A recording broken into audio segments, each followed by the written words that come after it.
Some things that happen at night are just for grown-ups. This episode is not intended for younger listeners, so you've been warned. I'm Vanessa Lowe, and you're listening to Nocturne.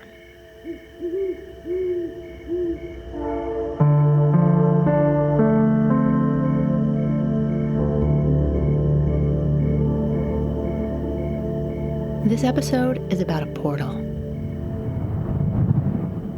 It's a story from a man we're going to call Tom, who has found in the darkness something he can't explain.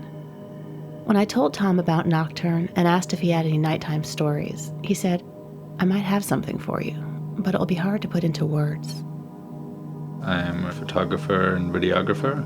My world is so visual, and my memories are based visually. And what happens at night when I'm with a lover and the lights are off? How do I make memory of these very intense adventures that we go on? We've gone through this whole journey together, and the next day I'm trying to grasp onto the memories, and I don't have a visual reference. The mind's looking for the visuals, but there's nothing for the mind to go to, which is a relief too. I'm doing that constantly all day with my work.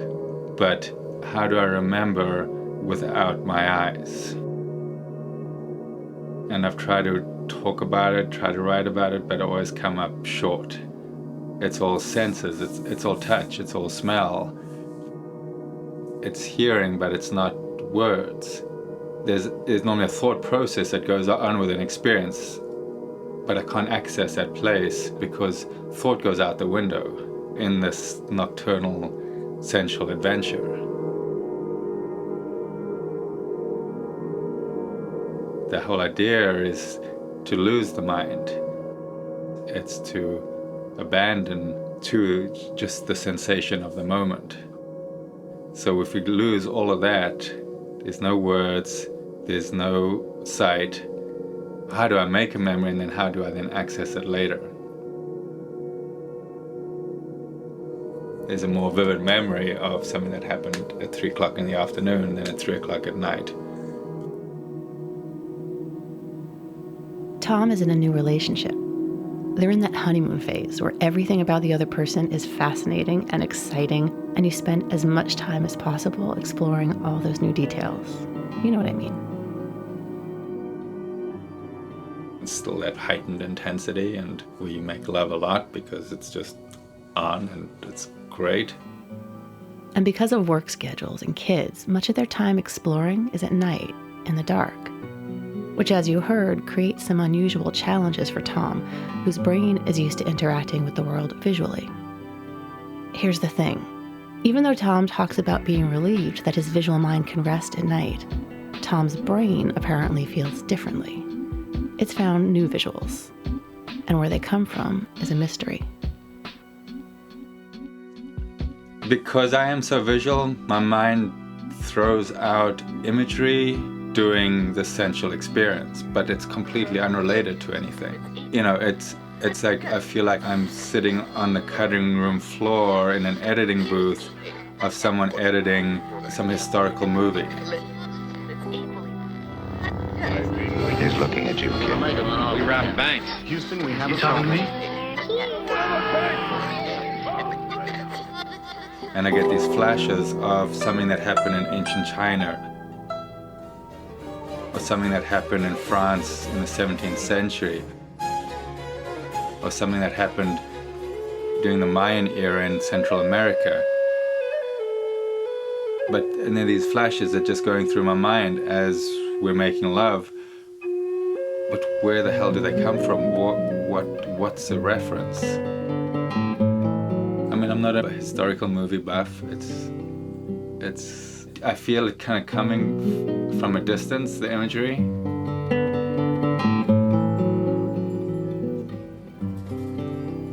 So there's something about walking through old Beijing or an old city in China, back alleys, really crowded, really dirty, a lot going on.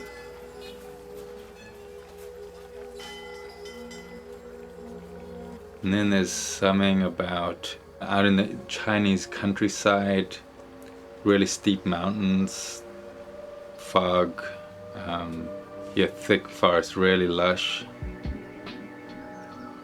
There's a temple, a Buddhist temple involved, eating with chopsticks out of a bowl.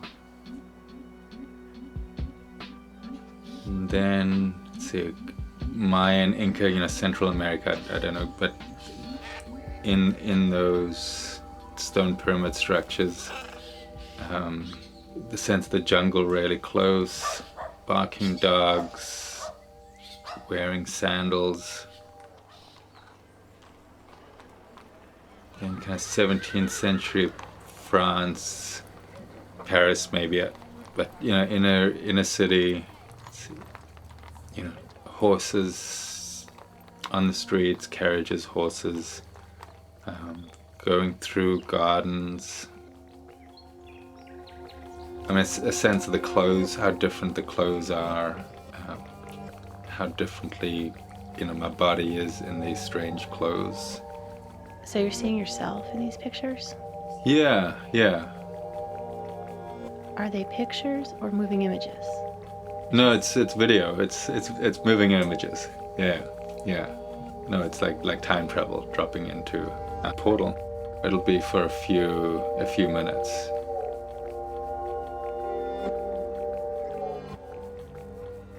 How about the colors? Are they vivid?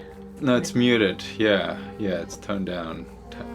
Turn down the contrast, the vividness. Yeah, so I'm using all these video editing metaphors here. But they're unrelated to anything that actually happened. So what's that about? Like, is a mind just grasping so desperately for imagery because it's in this whole new realm where there is no imagery, that it's forcing imagery from God knows where? Is it the collective unconscious? Is it some dream state? Is it the same place where imagery comes from dreams? Because it's nighttime and we're really getting close to sleep anyway, so the mind's kicking out this imagery, but it's completely unrelated to what's happening. But so often it's something historical.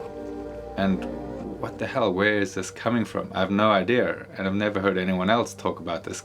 There have been moments in the past where, at the time I'd kind of pin it on some weird, this is past life memories. But I don't buy that anymore, or I'm reluctant to go there. It's too easy. There's something else there. So there's something called rebirthing, where you breathe very rapidly. It's this very shallow breathing, floods the mind with oxygen. And I mean, the technique in the 70s was you get memories of your birth. And that's never happened to me, but I've used this a few times just by myself. And then I'm able to go into these altered states. And I think making love is the same thing, where as I get aroused, breathing changes and gets shallow and very rapid, and the body gets flooded with oxygen, the mind gets flooded with oxygen, and then God knows what the physiological effects are. But there is then this altered state. And I think there's some relation there, what goes on. It's not about past lives. Maybe we have past lives, but I am reluctant to pin it as such. Maybe because I'm more comfortable hanging out in ambiguity and mystery than wanting to put a label on it. And it's the ambiguity that I enjoy. And that's what I'm seeking. It's not necessarily intense physical sensation. It's to go into an altered state, to be transported. And there are whole traditions of using sex to access altered state, Taoism and Tantra and everything else. So we are able to do that. And I've never studied any of that stuff, but occasionally I stumble into it, and it's magical. It's like this gift that it's a whole pleasure of being with someone else, but then there's this additional gift of there are these worlds that open up, that these whole landscapes and adventures that open up just lying here in this little bed at 3 o'clock in the morning. And I love it that I don't need an answer. It's fascinating phenomenon. So whatever Tom is experiencing late at night in the dark with his lover, he's okay with not really naming it. he's learning to be comfortable with how ephemeral these nocturnal images are. And maybe the motivation in this is there's some wanting to hold on to the memory of what actually happened. Like this weird historical thing doesn't matter. It's like we've gone on this whole journey together, and I'm wanting to kind of put a pin in the butterfly of that experience, but I'm struggling to do that. I've got nothing to grasp onto. So that just kind of gets plowed into the field of our relationship. It's like these fleeting dreams. I mean, it's this great metaphor for life, right? We're all wanting to grasp onto our memories and our pictures on our iPhones, but we can't because at one point we're dead and everything's gone, all our possessions. It's like this is preparation for death, right? We have to let everything go.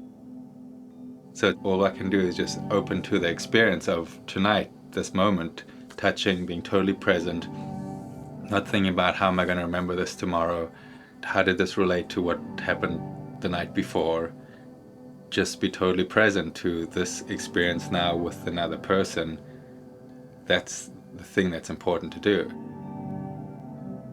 Most of them are able to stay just in the experience, and that's the exercise. Someone once described like how do different people make love, their modes of making love. There are three ways. People either want to just zone out, make love like just let me forget.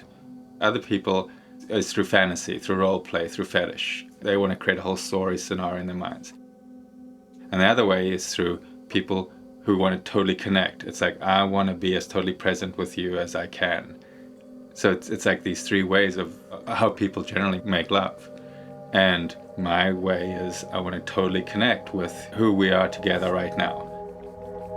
And so there's this conscious effort to really do that and not get into the past, into the future, and always bring myself back to right now. We can try to stay anchored in the present and not get drawn into the future, but we all carry our past with us. You know, I've had very bad sexual experiences. You know, I was abused as a child. It happened when I was really young, 4 or 5. There was always a sense, and then I hurt my back a couple of years ago, went to do this very intense deep tissue stuff. And the guy was working around hips and groin, and that's when all hell broke loose.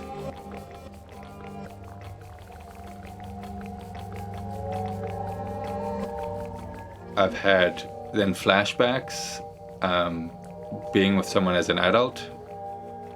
So I've had the opposite, where I'm touched in a certain way and I regress and I flash back and, you know, have a panic attack. So I've had the dark side of that sexual touch too. And maybe because of that, having the opposite is so magical. Getting stuck in a dark place is very possible. So when there is this transcendent experience into a positive place, it feels like a total gift. And that's the amazing thing about sex. It's just, you know, two bodies rubbing together. But it can take us to hell and it can take us to heaven. And maybe that's the heart of it. The dark and the light, in some form, are always part of life, whether you seek them out or not. You know, these altered states, these strange visual things, there have been glimmers of it. But glimmers of it because it's had to push through so much of the armoring and the protection that I've put up subconsciously around sexual intimacy. The memory of it, this whole sexual abuse thing and the kind of awareness of it and grappling with it just happened between two relationships. And up until now, it's affected how I am unconsciously with a partner. And now I think I'm way more present. And I think because I've kind of really worked through that stuff, and gotten rid of a lot of the armoring, I'm able to be that much more open, and I'm able to access these weird altered states far more readily. That's my hypothesis right now.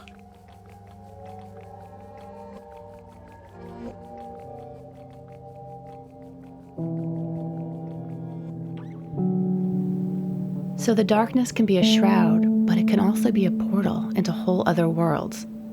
You can try to protect against it, or you can walk straight toward it, like Tom did. That's the adventure.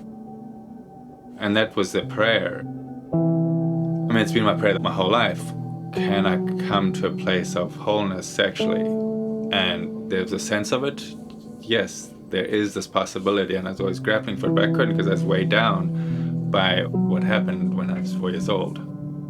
And now I feel like I've really cut myself loose from that weight and can now, access those places or be really present with someone else sexually, unencumbered by what my experience is. And with a lot more awareness, because I carry both sides of where sexuality can go, the dark and the light. And so there's real gratitude for the whole gamut. The darkness is no longer a scary place. It's a welcoming place. It's a sanctuary. Instead of where things get hidden, it's where things get revealed.